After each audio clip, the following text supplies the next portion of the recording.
Donc, la régression linéaire multiple, c'est lorsqu'on va prendre plusieurs variables indépendantes, plusieurs variables explicatives à la fois. Et là, comme vous le voyez dans cette équation, dit y qui dépend uniquement de x, mais y qui va dépendre de x1, de x2, de xn. Je peux prendre autant de variables que je le désire. Ma fameuse limite de variables. Mais évidemment, dans la théorie et aussi en statistique, il y a le principe de la parcimonie. Je dois prendre en compte uniquement les variables les plus pertinentes. Limite, je vais introduire une centaine de variables à la fois. Et de toute façon, on ne le pourra vraiment pas. On ne peut pas, dans un questionnaire, collecter des données avec une multitude de variables à la fois. Donc déjà, ça c'est la première différence, c'est que on va prendre en compte plusieurs variables indépendantes à la fois et explicatives à la fois pour expliquer toujours une seule variable dépendante. Donc, fait la régression linéaire, je ne peux pas introduire plus d'une variable dépendante à la fois. Par contre, l'ANOVA, je peux le faire dans l'analyse multivariée. D'accord? Je peux introduire plus d'une variable dépendante. Mais le cas de la régression, je peux juste avoir un nombre plus important de variables explicatives seulement. Ben, alors l'objectif c'est quoi, Rony? L'objectif étant de maximiser le pouvoir prédictif de mes variables indépendantes. Quelles sont les variables qui vont prédire le plus y et quel serait le poids de chaque variable explicative par rapport à cette équation. On va toujours partir du principe, est-ce qu'il y a une relation significative ou pas entre, par exemple, x1 ou y, x2 et y, xn et y. Quel est le sens de cette relation? Najm x, si on a un effet positif ou y, elle va avoir plutôt un effet négatif. Et quel serait toujours le pouvoir explicatif de toutes ces variables prises simultanément? D'accord? R2, comme on l'a vu tout à l'heure. Alors, on va voir qu'est-ce qui va changer en termes de conditions maintenant par rapport à la régression précédente.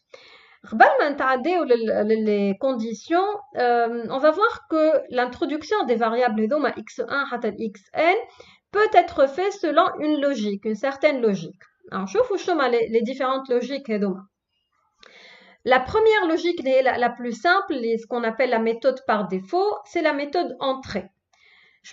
Quand je vais introduire mes variables x1 حتى xn, je vais les introduire en bloc. دخلهم كل مع بعضهم في l'analyse et je vais voir quelle est la variable qui a un effet significatif, quelle est la variable qui a un bêta plus important, etc. Donc, on dakhel toutes les variables en même temps. Ou bien, je pourrais avoir le choix de réaliser ce qu'on appelle des méthodes pas à pas. Alors, la particularité de la méthode pas à pas, c'est que les variables indépendantes x1 à xn vont être ajoutées dans l'équation de manière non pas simultanée, mais une à une. Donc, je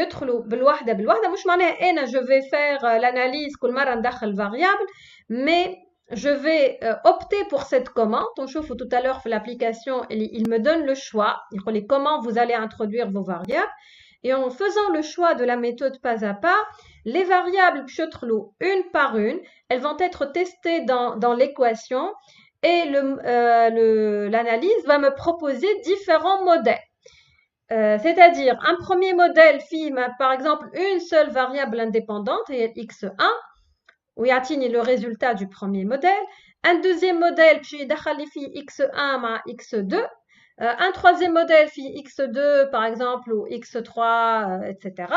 Je vais en fait comparer les modèles pour voir quelle est la meilleure équation. Quelle est l'équation qui va maximiser le plus le pouvoir prédictif de y. D'accord? Et ça, c'est la méthode la plus préconisée, on va dire. Elle va vous montrer quelles sont les variables et les équations les plus importantes à considérer. Il y a d'autres aussi types de manières de sélectionner qui fait les variables, qui m'a l'élimination par bloc, qui m'a fait l'entrée par bloc, qui m'a éliminer par bloc. La méthode, qu'est-ce qu'elle va faire? Elle va vous éliminer toutes les variables non significatives d'un seul coup. ما تخرجهم لكش في l'analyse بالكل. Alors, هنا وقتاش باش نستعملوها éliminer par bloc خاطر elle est assez très sélective en termes d'élimination. On va l'utiliser lorsqu'on a un nombre de variables très élevé. Dès le départ, je ندخل par exemple une quinzaine de variables qui sont explicatives et je ne vais pas m'amuser à chaque fois que je trouve des significatives et des les. Donc l'analyse elle va vous éliminer d'un seul coup toutes les variables non significatives. Donc ma tralilek fait l'analyse quelles les variables significatives. Alors, il y a aussi d'autres types de sélection qui m'a la méthode descendante et ascendante. Alors, la méthode descendante, elle va tout d'abord donc faire entrer toutes les variables de l'équation. En bas, elle va les éliminer une à une. La méthode ascendante, elle va aussi introduire toutes les variables. L'introduction elle va se faire sur la variable qui a la plus forte corrélation. Je vais variable qui a la plus forte importance jusqu'à ce qu'on élimine les variables les moins importantes. Alors, ce qu'il faudra retenir par rapport à ces différentes méthodes, c'est que généralement, soit on va utiliser la méthode entrée par défaut. On va laisser l'analyse faire donc un travail de façon normale, mais tu fais une commande particulière. Donc, je suis avec les variables, les résultats. Ou bien, on va sélectionner la méthode pas à pas qui est très utilisée, qui me permet de voir les différentes éliminations. Donc, et donc, généralement, on les utilise dans la majorité des cas. On va voir après, on va utiliser la méthode pas à pas. Alors, maintenant, pour ce qui est des conditions de la régression multiple. Alors, il faut évidemment déjà satisfaire toutes les conditions de la régression simple. La linéarité du phénomène, l'homoscédasticité, l'indépendance des termes d'erreur, la normalité des données. Toutes ces conditions-là doivent être aussi satisfaites. Et on va ajouter une autre condition. Alors, la condition, c'est que généralement, quand je vais introduire plusieurs variables indépendantes, donc plusieurs variables explicatives, il se peut qu'il y ait un lien entre ces variables explicatives elles-mêmes. Quand je fais une régression multiple, je cherche le lien entre une variable explicative et une variable à expliquer. Et l'inhibali, c'est qu'il y a un lien entre x et y. Je ne cherche pas des liens entre les x, entre les variables explicatives entre elles. Et même l'existence de ce lien peut entraîner des problèmes de ce qu'on appelle de multicollinéarité qui va biaiser le lien entre les x et les y. Donc, un lien entre x ou y, mais je ne veux pas qu'il y ait de lien entre les x1 et xn. Donc, pour cela, on va vérifier la condition de multicollinéarité à travers deux indicateurs. L'indicateur du test de tolérance et le facteur d'inflation de la variance, le VIF. Alors, je t'en ai les seuils recommandés. Les seuils recommandés pour le test de tolérance, il faudra qu'il soit supérieur à 0,3. Et pour le test d'inflation de la variance, les sont inférieur à 3. Ça, on va le vérifier très simplement, puisque je les tableau les tests, et je vais juste les comparer par rapport au seuil 0,3 et 3. Donc, tolérance akbar من 0,3 ou le VIF aqal من 3. D'accord? Donc, c'est juste la nouvelle condition qui va s'ajouter au reste.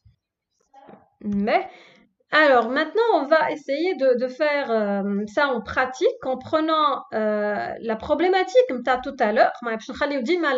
L'attitude à l'égard du challenge réel variable dépendante.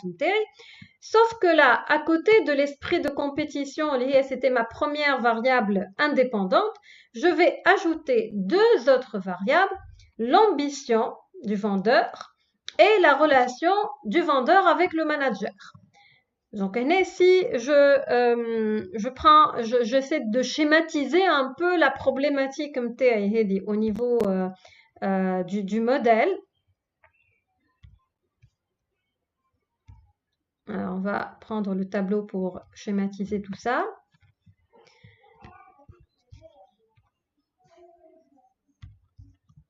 Alors, Rouni a dit donc une variable indépendante. On dit trois variables indépendantes et toujours une seule variable dépendante. On schématise toujours les hypothèses par des flèches dans le modèle de la recherche. Voilà.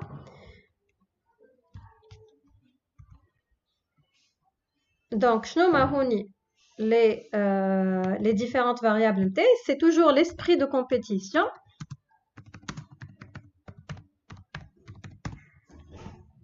D'accord. La deuxième variable que j'ai, c'est l'ambition en fait du vendeur.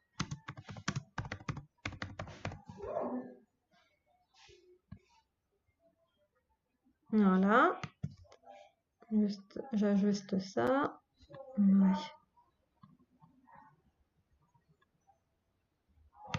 Voilà.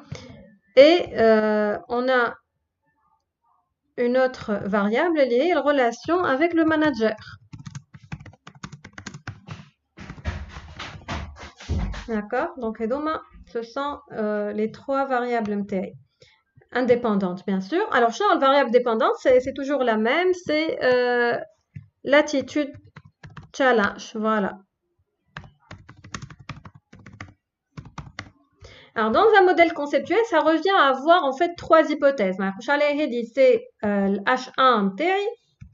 Donc là, j'ai mon H1, pardon. Voilà. Ça, c'est H2. Et là, c'est H3.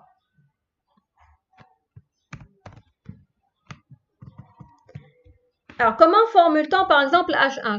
Voilà, l'esprit de compétition, on va supposer qu'il a un impact positif sur l'attitude challenge. Bien sûr, avec un positif ou un négatif, on va la déterminer suivant la littérature, ce que va nous proposer les différentes théories. Donc, on suppose que c'est un effet, intuitivement, c'est un impact positif. Plus on a un esprit, on peut aussi formuler de manière différente. Plus le vendeur développe un esprit de compétition élevé et plus l'attitude à l'égard du challenge va augmenter. On peut formuler de deux manières les hypothèses. Soit en polo, l'esprit de compétition a un effet, voilà, un impact positif sur l'attitude challenge, soit on va dire que plus l'esprit de compétition augmente, plus l'attitude à l'égard du challenge augmente. Ça veut dire la même chose. Honi kif kif pour l'hypothèse H2, l'ambition du vendeur a un effet positif sur l'attitude challenge. Et aussi, là, on va supposer que la relation avec le manager a un effet positif sur l'attitude à l'égard du challenge. D'accord? Donc ça, c'est le modèle qu'on va tester à travers une régression multiple. D'accord? Ben, on va voir maintenant l'application. On va essayer donc d'aller sur SPSS et de réaliser donc cette application. Donc, j'ai une base de données ACP Challenge. Donc, analyse, régression, linéaire. Alors, l'attitude challenge était déjà introduite comme j'ai déjà réalisé avant la régression simple. Alors, Taoma, l'esprit de compétition, je vais ajouter une relation avec le manager et l'ambition. D'accord? Ben, ensuite, je dois évidemment d'abord sélectionner une méthode. Donc, شفت هوني فما méthode مكتوبة juste تحت les variables indépendantes. On a la case هوني méthode اللي فيها les méthodes اللي كنا on était en train donc de les présenter tout à l'heure. Soit c'est la méthode entrée, soit la méthode pas à pas, la méthode éliminer bloc, etc. Donc, هوني on va utiliser la méthode pas à pas. Alors, fait les statistiques, fama les cocher par défaut, et donc on les a cochés déjà dans la régression linéaire. On va toujours vérifier les conditions. Donc, on va essayer d'avoir le test de Durbin-Watson, le diagnostic des observations, pour déterminer les conditions d'homoscédasticité et d'indépendance des termes des erreurs. On va vérifier par défaut la qualité de l'ajustement. D'accord? Alors, ce qu'on va ajouter, c'est quoi? On va ajouter le test de collinéarité. Est-ce que les différents X, les X c'est l'esprit de compétition, l'ambition et la relation avec le manager, est-ce que elles sont corrélées entre elles ou bien indépendantes? Donc, c'est le test qui va me donner le test de tolérance et d'inflation. Ok, donc qu'on peut demander, c'est la variation de R2. Donc, je à quoi ça peut servir. Donc, poursuivre. Alors, pour les tracés, c'est toujours la même chose. J'ai le tracé de la ligne droite et on va obtenir le diagramme, les résidus. Donc, poursuivre. Ok. Donc, juste, par rapport à la régression linéaire dans la manipulation, c'est tout simplement le test de collinéarité et la variation de R2. Sinon, on va de par rapport à la régression simple. Alors, premièrement, qu'est-ce qu'on va faire? On va vérifier d'abord les conditions. Les résultats de la régression, on vérifie les conditions. Alors, on va vérifier la linéarité, toujours avec le diagramme. Alors, on regarde où est le diagramme. On remarque que le nuage de points suit une ligne droite. Donc, on va confirmer la condition de linéarité du phénomène, tout simplement. C'est presque parfait. Juste mais c'est presque parfait. Alors maintenant, on va vérifier la condition de l'homoscédasticité dans le tableau observation, diagnostic des observations.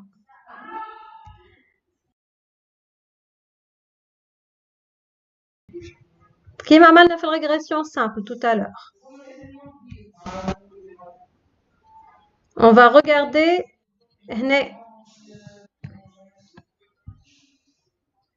dans la première colonne, résidus standardisés.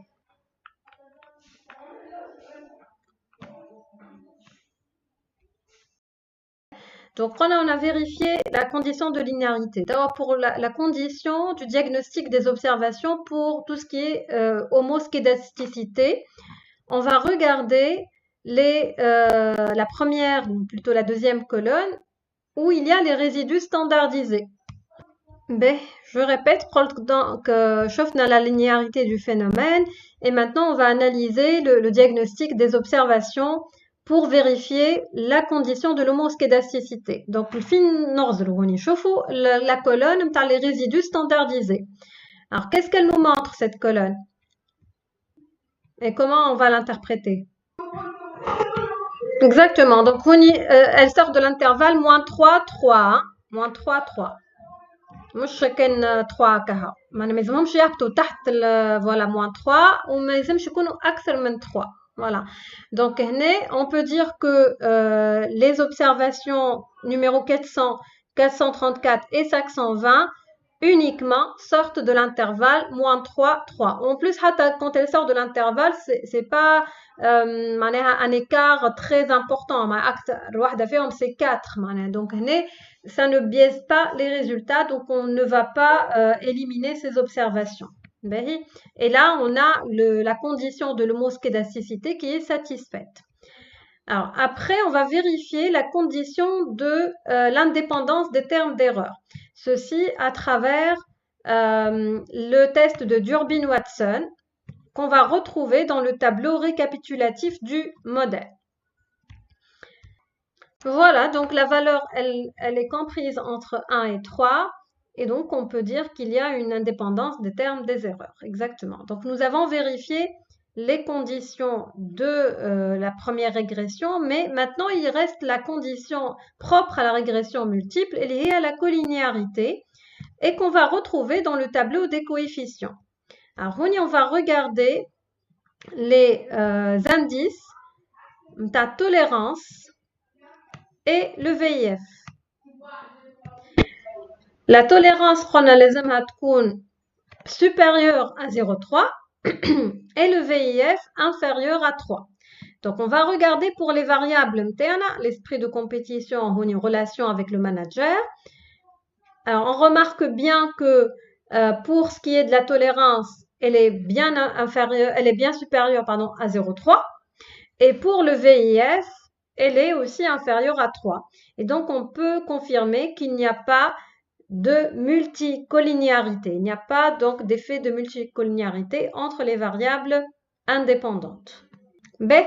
Alors maintenant, on a vérifié toutes les conditions de la régression multiple. Il nous reste maintenant à vérifier les hypothèses de recherche et de valider le modèle Elissawarné tout à l'heure. Alors pour cela, il faut évidemment toujours, première chose à faire, c'est d'interpréter le tableau de l'ANOVA. Mais on y fait la régression multiple, comme on a fait la méthode pas à pas, on va aller juste au premier tableau, pour vous montrer quels sont les modèles, voilà, les équations qui ont été retenues par la méthode pas à pas. Alors, la méthode pas à pas, la première colonne, il va faire un modèle. On a un modèle 1 et un modèle 2. Alors, dans le modèle 1, c'est la variable esprit de compétition. Donc, dakhal juste la variable esprit de compétition dans l'équation pour voir ce qu'elle donne. Alors, allez, la première variable introduite, c'est l'esprit de compétition. Dans la méthode pas à pas, on va introduire d'abord les variables qui ont le plus de poids dans l'équation. Donc, ça apparaît clairement que c'est l'esprit de compétition prise isolément qui a le poids le plus important dans l'équation de la régression. Ensuite, dans le modèle 2, on voit l'introduction en plus de la variable relation avec le manager. Alors, quand le modèle 2 fait la relation manager, je la relation manager wahad. Non. On a également introduit avec l'esprit de compétition, zidna à la relation avec le manager. Et ça, on va le voir en bas de ce tableau avec les deux variables prises en même temps. Donc, la méthode pas à pas, qu'est-ce qu'elle fait ici? Elle va tester différentes équations. L'équation l'oulana, par exemple, on a pris en fait en compte l'équation attitude challenge égale donc une constante plus un terme donc de coefficient fois l'esprit de compétition plus l'erreur bien sûr. Donc c'est la première équation testée par la méthode pas à pas. Deuxième équation, l'attitude challenge. Et on a ajouté à l'esprit de compétition, donc je dois les B1 fois l'esprit de compétition, plus B2, un autre, voilà, exactement, B2 fois relation manager. Alors, ce sont les deux modèles qui ont été retenus. C'est le modèle 1. Modèle 1 avec une seule variable qui est indépendante, une seule variable explicative, et un modèle 2 où on propose deux variables explicatives. Alors, Winamshed, justement, l'ambition. Alors, la méthode pas à pas, elle a estimé plusieurs équations, plusieurs modèles, plusieurs combinaisons. Maratrat l'esprit de compétition, l'ambition, la relation manager, l'ambition, etc. Et il nous permet de faire ressortir les modèles les plus qui ont l'effet le plus important. Alors, l'ambition, on va voir, elle va être non significative, donc elle va être éliminée du modèle.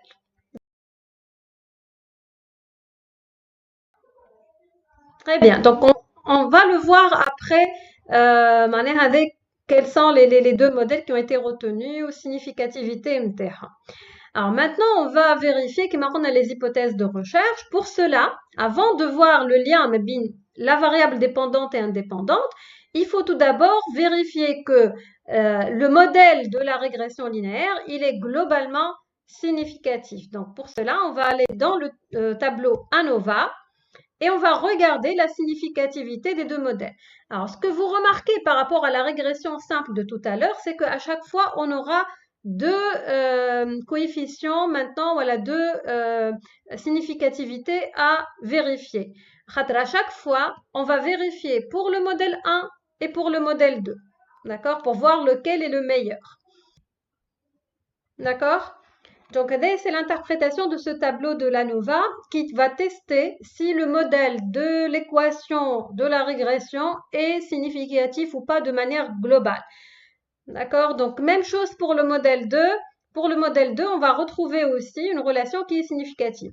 Alors, si vous regardez en bas du tableau, avec la légende du tableau, la légende vous donne quelle est votre variable dépendante et quels sont pour chaque modèle. Vous voyez qu'il y a un petit b ou un petit c. Alors, pour le petit b, il y a les prédicteurs, c'est-à-dire les variables indépendantes que nous avons introduites, c'est l'esprit de compétition. Donc, le modèle 1, il comprend uniquement la variable esprit de compétition. Pour le petit c, la légende, le prédicteur, la variable indépendante, c'est les deux variables, esprit de compétition et relation manager. D'accord? Donc, c'est clair, on voit très bien que dans le modèle 1, on a uniquement retenu la variable esprit de compétition et dans le modèle 2 qui est testé, on a retenu les deux variables, esprit de compétition et relation manager. Alors maintenant, qu'est-ce qu'il reste à faire? Il faut vérifier les relations pour valider les hypothèses. On n'a pas encore validé les hypothèses H1, H2 et H3. Pour les valider, il faut se référer au tableau des coefficients, les HOAHEDA, pour voir la significativité du lien entre les variables dépendantes et indépendantes. Alors, on va le vérifier modèle par modèle. Dima, on a deux modèles à vérifier. Alors, qui n'est le premier modèle? Il fait uniquement la variable esprit de compétition. Donc, le TMT, le test de student, il est significatif, qui au seuil de 1%. Et donc, on peut dire qu'il existe une relation entre l'esprit de compétition et l'attitude challenge. Comment elle est cette relation? Positive ou la négative? Elle est positive. Voilà, je signe moins قدام البيتا نتاعي et elle est forte. C'est presque le même coefficient اللي لقيناه في الرégression simple. D'accord? C'est tout à fait normal. خاطوني جربها وحدها. B. توا نشوفوا le deuxième modèle. On va analyser le deuxième modèle. Est-ce que maintenant, en introduisant la relation avec le manager, l'esprit de compétition reste quand même significatif dans le modèle?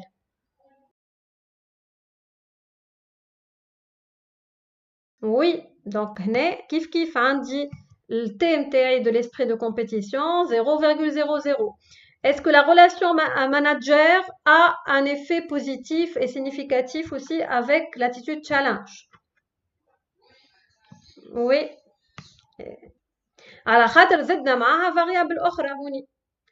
Quand on introduit plus de variables dans un modèle, le poids de l'autre variable, il va automatiquement changer. Une partie de la variance de l'attitude challenge, toi, la deuxième variable qui est aussi significative. Donc, le poids change automatiquement. مش كيما تاخذها هي وحدها كيما تدخل معاها d'autres variables. OK, donc je te badalek. B. Donc là aussi, mais ça reste quand même le poids élevé. Et on a ici deux variables significatives, l'esprit de compétition et la relation manager. Alors l'ambition, qui n'est de l'ambition, تخرجك في الtableau les variables exclues, deux modèles. Un modèle fait relation manager avec ambition et un autre modèle fait l'ambition wahada. Quand on regarde le T, la significativité du test pour l'ambition manager, pour l'ambition, alors, في الكام تاع l'ambition, le T متاعي 0,10. Donc, est-ce qu'elle a un effet significatif? Non. La T, significativité du test T est supérieure à 0,05. Donc, il n'y a pas d'effet significatif de l'ambition sur l'attitude challenge. Alors, par contre, Rouni, le modèle, relation manager et l'ambition. Si on regarde la significativité du modèle de l'ambition avec relation manager, la relation manager a un effet significatif puisqu'il est de 0,0 et l'ambition, elle a un P égal à 0,019. L'important, c'est qu'il ne dépasse pas la valeur de 0,05. D'accord? Par contre, le modèle, il n'a pas retenu, il est exclu de l'équation. On ne va pas le prendre en considération. C'est un modèle qui est inférieur aux deux autres qui ont été retenus en termes de poids. Il est le bêta, la relation manager, 0,12. C'est presque insignifiant, même si c'est significatif, mais en termes d'impact, c'est insignifiant. D'accord? Donc, on n'a pas pris en compte cette variable-là parce que l'effet MTH, il est insignifiant. D'accord? Donc, elle a été exclue du modèle. Donc, finalement, je traduis deux modèles à analyser. Le modèle Oulen, il fait juste la variable esprit de compétition et le modèle avec esprit de compétition et relation manager. Maintenant, la question qui reste à poser, je ne peux pas maintenant interpréter les deux modèles en même temps en bas pour vérifier les hypothèses MTI. Il faut que je me base sur un seul modèle. Alors, lequel je vais prendre? Donc, si je prends la logique, le modèle 1.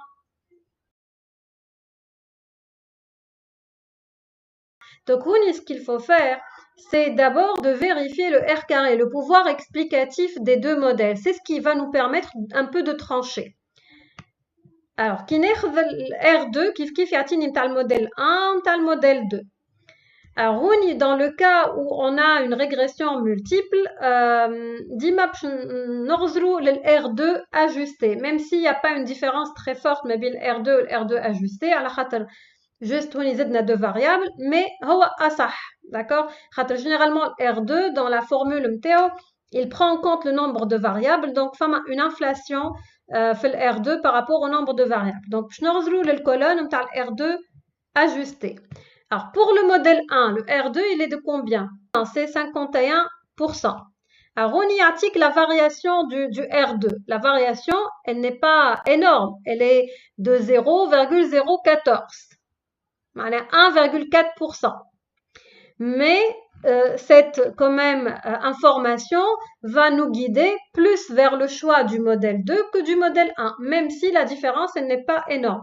L'information elle nous montre encore une fois le pouvoir explicatif de l'esprit de compétition, combien il est important. L'esprit de compétition elle explique 50%. Qu'ils aident la relation avec le manager, juste la relation avec le manager, elle a contribué avec une petite augmentation de 0,014 dans le pouvoir explicatif. Très bien. Alors, on va passer à la dernière partie du cours. Voilà, en fait, c'est la modélisation structurelle. Alors, il ne s'agit pas évidemment de faire des exercices pratiques, ça prend beaucoup de temps et l'objectif c'est juste de vous montrer quelle est son utilité et quand est-ce qu'on va avoir recours à la modélisation structurelle, le principe MTEHA. Et évidemment, vous pouvez trouver des tutoriels sur YouTube pour vous montrer comment utiliser le logiciel Amos. Il y a aussi des ouvrages qui peuvent vous guider là-dessus. Mais l'important pour nous dans ce cours, c'est de comprendre l'objectif MTEHA, le principe de cette méthode et quand est-ce qu'on va l'utiliser, quelles sont les problématiques qui s'apprêtent aussi à ce type d'utilisation. Donc, nous avec la modélisation structurelle et son principe. Et la semaine prochaine, on va corriger l'examen Libatul comme tu 2017 et je vais vous envoyer aussi l'examen de 2019 pour aussi le corriger. D'accord? Je crois qu'on a une révision sur toutes les méthodes en même temps. Je mangeais juste à la révision ou la correction des examens.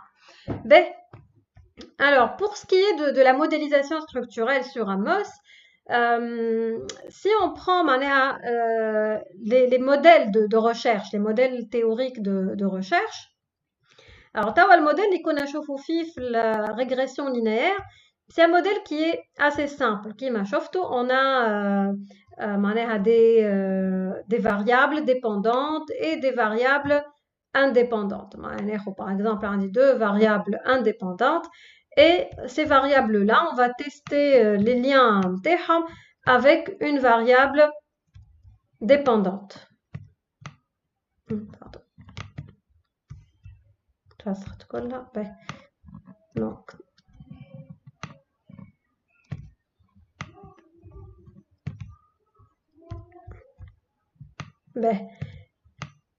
supposons donc on va l'appeler x1. On a un dit x2, donc ce sont mes deux variables qu'on a mis en indépendantes. Et ici, un dit y. On va mettre. Donc, on y ma variable y. Voilà, d'accord? Alors, quand on est dans ce type de modèle, on peut résoudre l'équation de ce modèle à travers une régression linéaire, donc ce qu'on appelle les méthodes de deuxième génération. Par contre, parfois, les modèles qu'on va traiter dans la théorie sont beaucoup plus complexes que ça. Alors, qui fait chez nous plus complexe? D'abord, je pourrais ajouter à côté de y un autre lien. Donc, toi, lien dit non seulement Huni y1,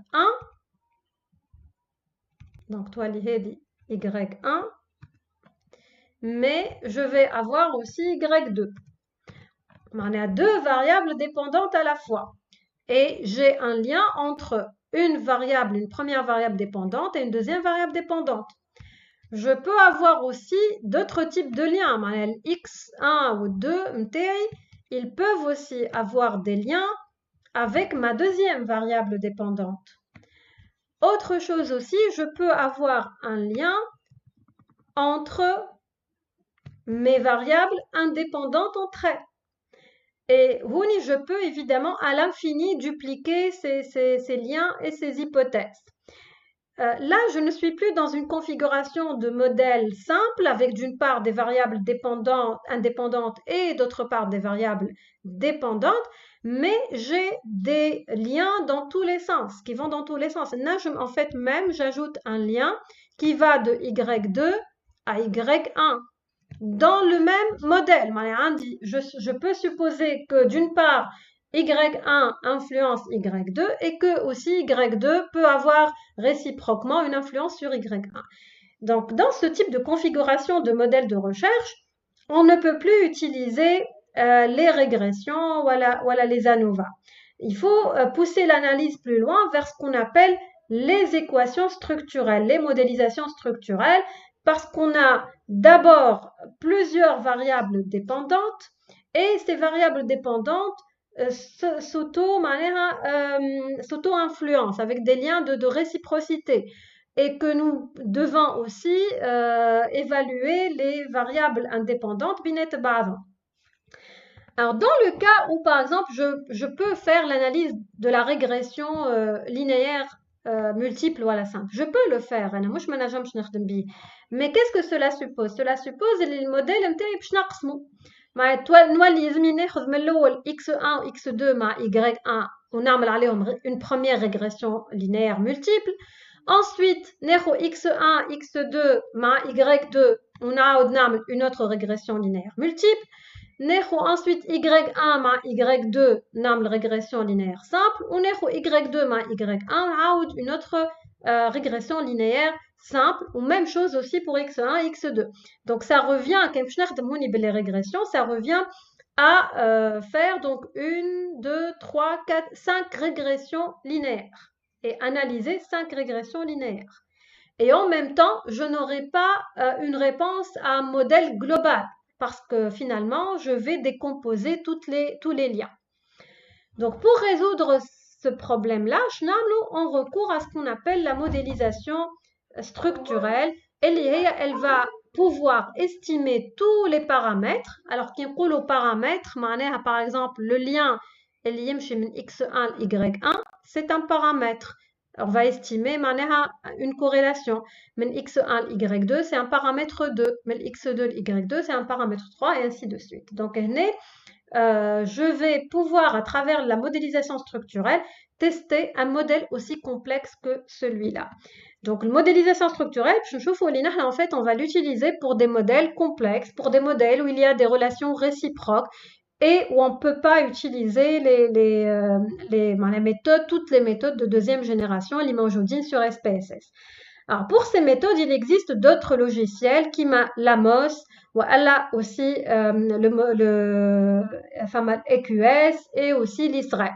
Et donc, ce sont d'autres logiciels qui, eux, permettent de tester en même temps toutes les relations هذوما اللي تراو فيهم. Alors, allez, généralement, نستعملوا AMOS, خاطر AMOS, c'est le logiciel qui est utilisé en même temps qu'SPSS. C'est la même, c'est Microsoft qui l'a développé avec SPSS, ou des fonctionnalités en commun avec SPSS. Mais sinon, il y a d'autres modèles aussi, d'autres plutôt logiciels qu'on pourra utiliser. D'accord?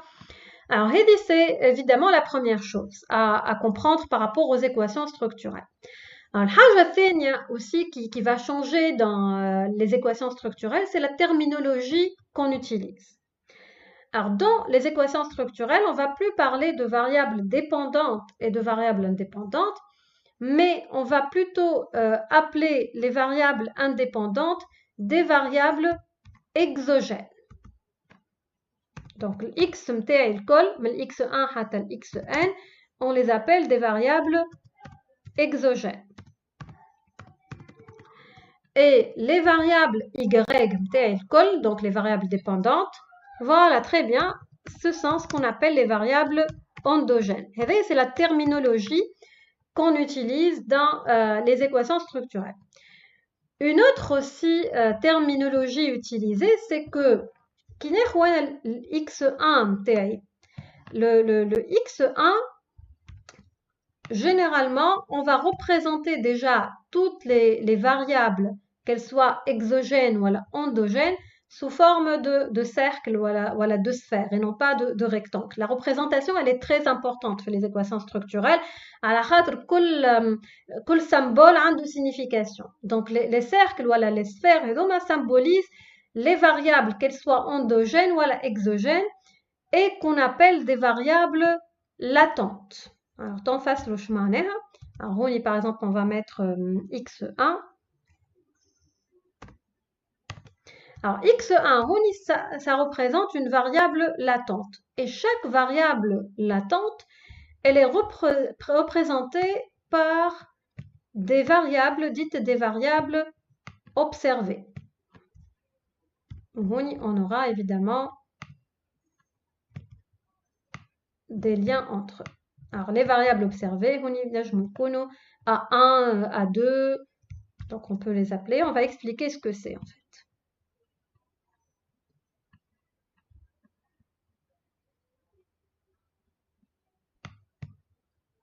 Donc, on essaie A1 par exemple.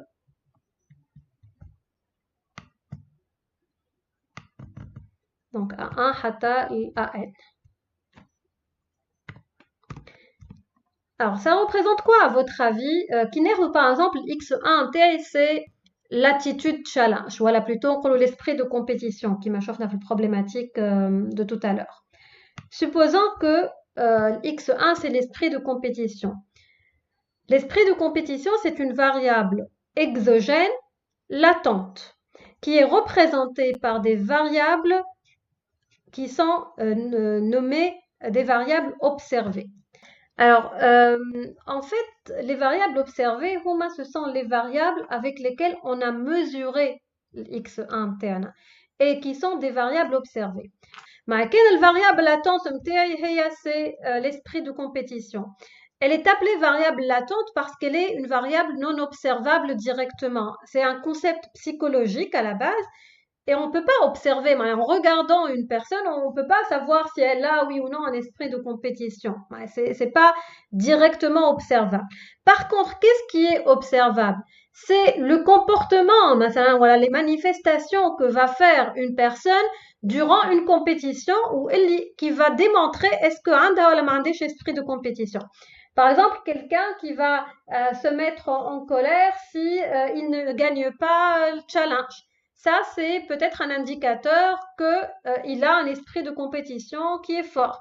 Donc, l'A1, il représente en fait les variables avec lesquelles on a mesuré l'esprit de compétition et qui correspondent justement aux différents items. مثلا, l'esprit de compétition, on l'a mesuré par 8 items. الA1 on aura من A1 حتى الA8. A1 هو l'item 1, l'item 2, 3 حتى لل8. Et donc on constitue ce qu'on appelle les variables observées. Et ici j'ai ma variable latente. Donc c'est quelque chose de nouveau par rapport à l'analyse linéairement à la SPSS. Lorsqu'on prend le cas de l'ACP sur SPSS, on introduit uniquement les items. On chauffe les items. Qu'est-ce qu'ils vont donner en termes de concept?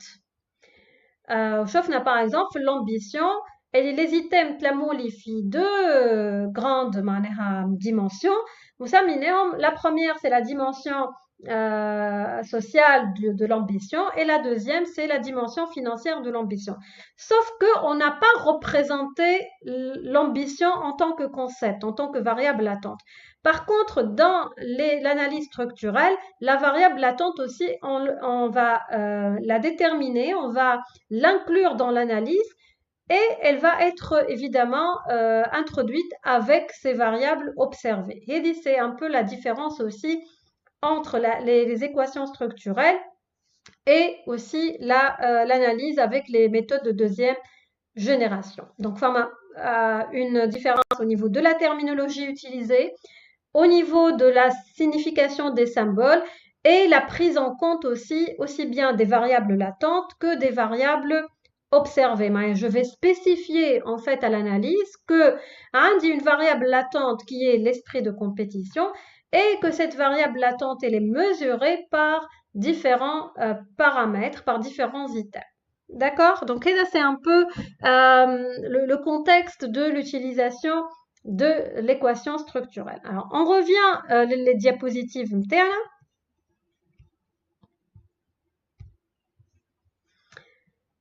Alors, dans la modélisation structurelle, on a différents types de principes et d'objectifs. Alors, le principe, c'est quoi? Alors, le principe il faut dire que d'abord, il existe deux types de modélisation structurelle qu'on peut utiliser. Les équations structurelles نستعملهم pour deux objectifs. Soit pour faire ce qu'on appelle l'analyse factorielle confirmatoire. Alors, ce qu'on appelle l'analyse factorielle qu'on a utilisée pour les SPSS. C'est l'analyse factorielle exploratoire. Alors, si vous vous rappelez dans l'ACP, qu'est-ce qu'on fait? L'ACP, la base de données interne avec les différents items et on essaie de voir la base de données, qu'est-ce qu'elle va nous donner en termes de composantes. Le concept interne, une composante. Alors, l'analyse factorielle confirmatoire vient confirmer les résultats de l'analyse exploratoire. Si on veut aller plus loin, si on veut préciser l'ACP qu'on a déjà mené sur SPSS. On peut préciser cette analyse à travers l'analyse factorielle dite confirmatoire. Alors, on va voir le principe en quoi elle est différente d'une analyse factorielle à la SPSS et à l'ACP. Alors, deuxième aussi objectif de la modélisation structurelle, c'est de tester des hypothèses. Alors, qui m'a dit tout à l'heure le modèle des Sauertool avec les différentes flèches, l'analyse structurelle permet de tester les hypothèses quand on a une structure assez complexe de liens où on a plus d'une variable dépendante à la fois avec des liens réciproques, etc. Ou les tests d'hypothèse non pas par des régressions, des ANOVA, mais plutôt par l'équation structurelle. Mhm. Oui, exactement. Tout à fait. Ben, alors, tout d'abord l'analyse factorielle confirmatoire pour voir un peu le principe نتاعها. Alors, comme l'analyse factorielle معناها classique, les exploratoires, au niveau des équations structurelles, ce qu'on va voir, c'est d'examiner les facteurs, les composantes, et qu'on va appeler des variables latentes. Ou les variables latentes qui vont dépendre de plusieurs variables observables, les items internes. Alors, le principe de l'analyse factorielle exploratoire ou le confirmatoire, il diffère في حاجة très importante اللي هي dans l'analyse exploratoire, la base de données interne est le point de départ. On a des données et je veux savoir ces données à quoi ils vont aboutir en termes de structure de l'échelle interne. Qui m'a chauffé l'ambition à l'égard, l'ambition du vendeur. دخلنا les items internes الكل من 1 à 10. Et ces items-là, ils constituent les réponses dans les vendeurs. Ils se sont regroupés dans deux composantes. Et l'équation structurelle correspond aux variables latentes. La composante 1, elle est la variable latente 1, qui est la dimension sociale de l'ambition.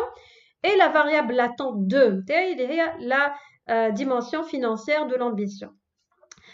Dans le cas de l'analyse factorielle confirmatoire, qu'est-ce qui va changer en fait dans l'analyse? Ce qui va changer, c'est que ce n'est plus la base de données MTI qui va être le point de départ, mais plutôt la théorie. Ou elle a les résultats de l'analyse exploratoire. Alors généralement, qu'est-ce qu'on fait? Alors supposons qu'on à l'échelle de l'ambition professionnelle. Et comme vous vous rappelez, on a retrouvé les deux dimensions. Je veux vérifier et je veux confirmer les dimensions Hedoma. Est-ce que mon analyse elle est précise ou elle l'est? Dans ce cas, je vais utiliser l'analyse factorielle confirmatoire sur Amos, voilà, sur un autre logiciel. Par contre, le point de départ ça ne va pas être la base de données. Mais je ne vais pas m'en demander d'analyser la base de données, mais plutôt la structure que j'ai retrouvée dans l'analyse exploratoire. Elle va être considérée en quelque sorte comme la théorie MTI. Et je vais demander donc à l'analyse de me fournir si oui ou non il y a un ajustement et une sorte de réciprocité, mais bien le modèle théorique et les données. C'est un peu l'inverse de la procédure de l'ACP. L'ACP, تخرج من les données وتشوف les données شعطاوك. في l'analyse confirmatoire, نعطي أنا le modèle théorique ونشوف est-ce que le modèle théorique que je donne, est-ce qu'il va coller ou pas aux données observées et aux données empiriques. Donc ça, c'est le principe de l'analyse factorielle exploratoire. Elle explore, تخرج من les données وتشوف شنو باش يعطيوها. Par contre, ديما le principe de l'équation structurelle, c'est que نخرجوا من التhéorie. La théorie هي الباز نتاعي. نقولوا هاو التhéorie اش تعطيني. التhéorie تقول لي راهو l'ambition professionnelle فيها deux composantes. Mais si on veut نرجع نصور لكم في الtableau, qu'est-ce qu'on va demander à l'analyse en termes d'analyse factorielle? C'est comme si, en fait, peut-être vous allez utiliser le logiciel Amos dans vos mémoires. Vous allez voir que c'est d'abord très intuitif, c'est presque un jeu d'enfant quand vous allez dessiner. L'analyse, vous lui dessinez votre modèle. Par exemple, au niveau de l'ambition professionnelle, elle se représente théoriquement comme cela. Faire deux composantes. Alors, le composante c'est ambition sociale. C'est l'ambition financière.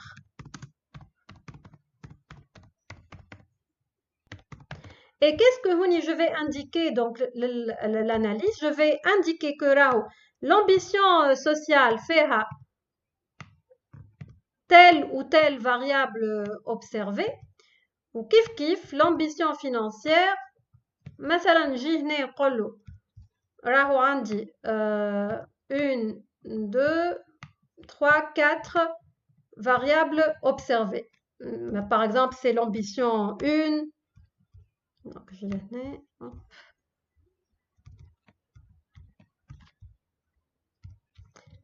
Par exemple, celui-là, c'est l'ambition 1. Et c'est l'ambition 2.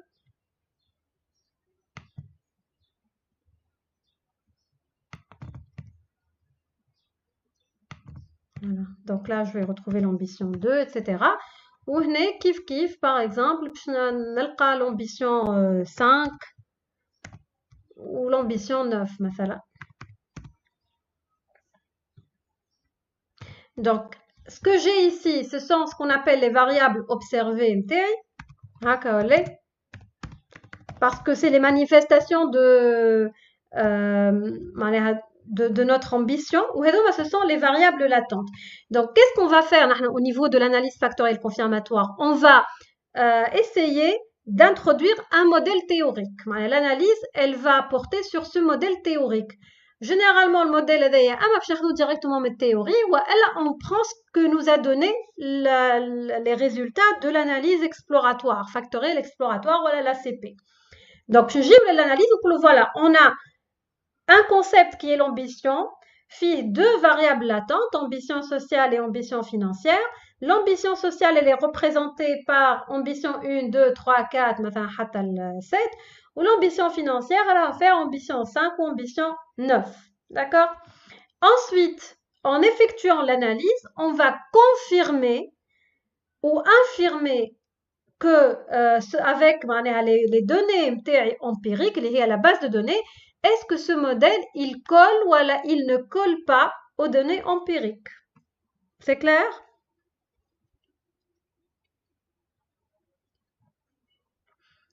La procédure, elle est inverse au niveau de l'analyse confirmatoire. Et généralement, après l'ACP, nous avons des analyses confirmatoires pour pouvoir vérifier encore une fois les données les en l'ACP sont bien correctes, bien justes et que les données empiriques collent parfaitement aux données théoriques. C'est le principe de base des équations structurelles. C'est qu'il y a en fait des indicateurs qui vont vous permettre de savoir est-ce qu'il y a bien une représentation adéquate, mais bien ce que vous observez dans la réalité, elle est la base de données MTEC, et la théorie que vous voulez vérifier. Alors, ensuite, le principe les équations structurelles, c'est un peu les méthodes explicatives avancées qui vous permettent d'aller tester plusieurs liens de réciprocité en même temps.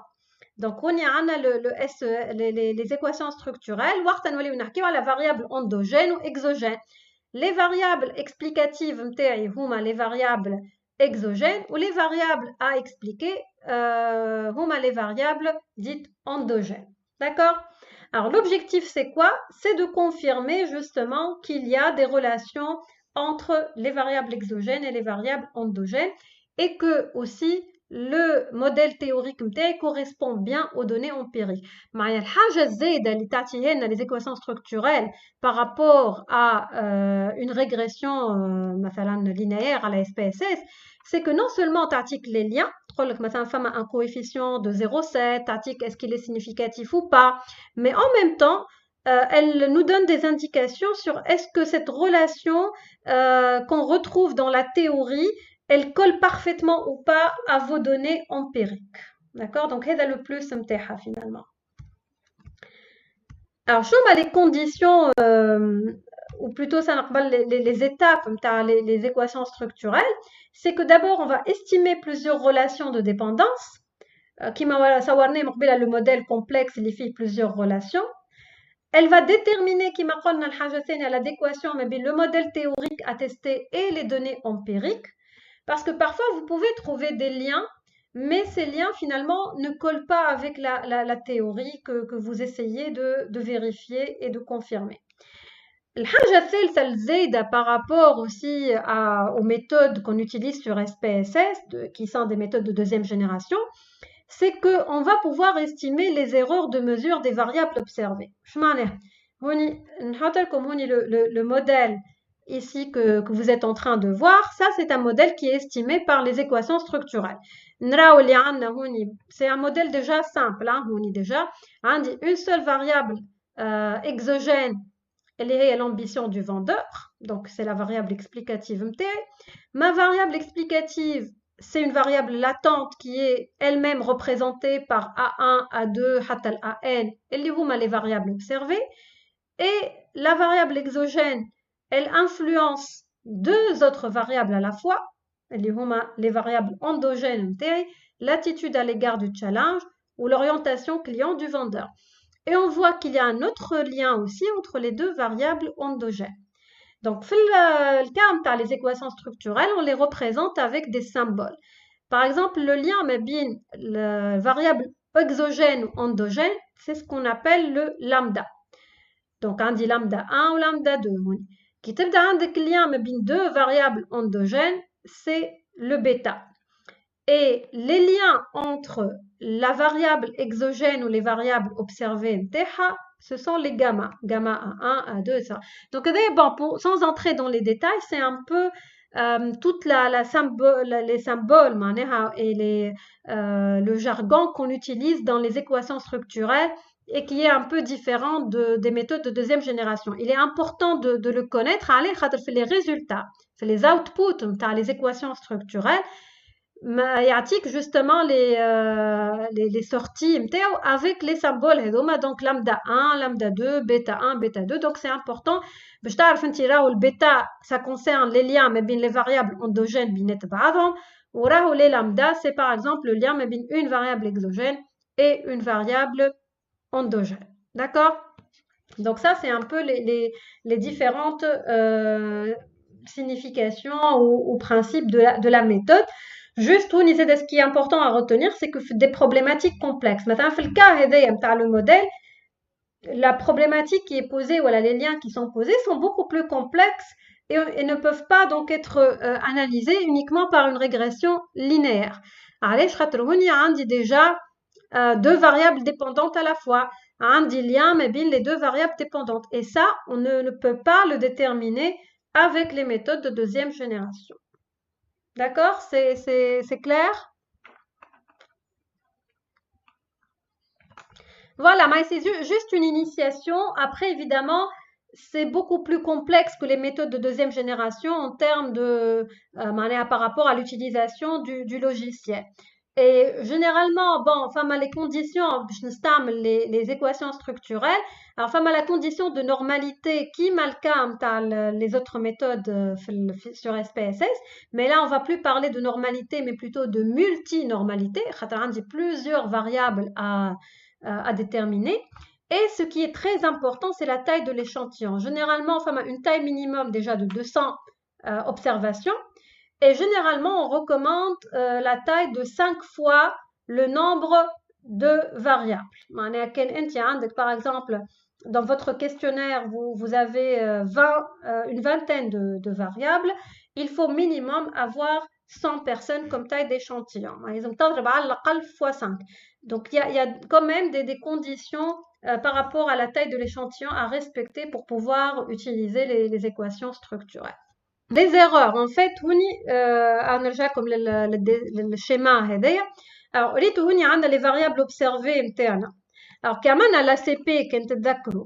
في l'ACP, il nous donne en fait la qualité de représentation de chaque item, mais on n'a pas une estimation de l'erreur liée à chaque mesure. Quelle mesure, en fait, le questionnaire, elle est associée à une erreur. Également, la variable latente a une erreur. Donc ça, c'est un peu le plus de l'estimation structurelle par rapport aux méthodes utilisées sur SPSS. Mais يعطيك مع كل variable l'erreur estimée متاعها.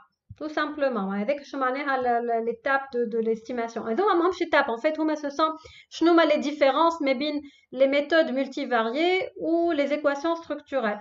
Une des différences, c'est en fait ils te font apparaître toutes les erreurs de mesure. يقول لك مثلا A1 fait une erreur de 0,87, ce qui est énorme. هي تمشي من 0 ل 1 l'erreur. Donc ça veut dire que les thèmes هذاك il vaut mieux تنحي الحاجة هذه ما نراوهيش في l'ACP ما نجموش نعرفوها. D'accord? Donc ça c'est un peu la différence.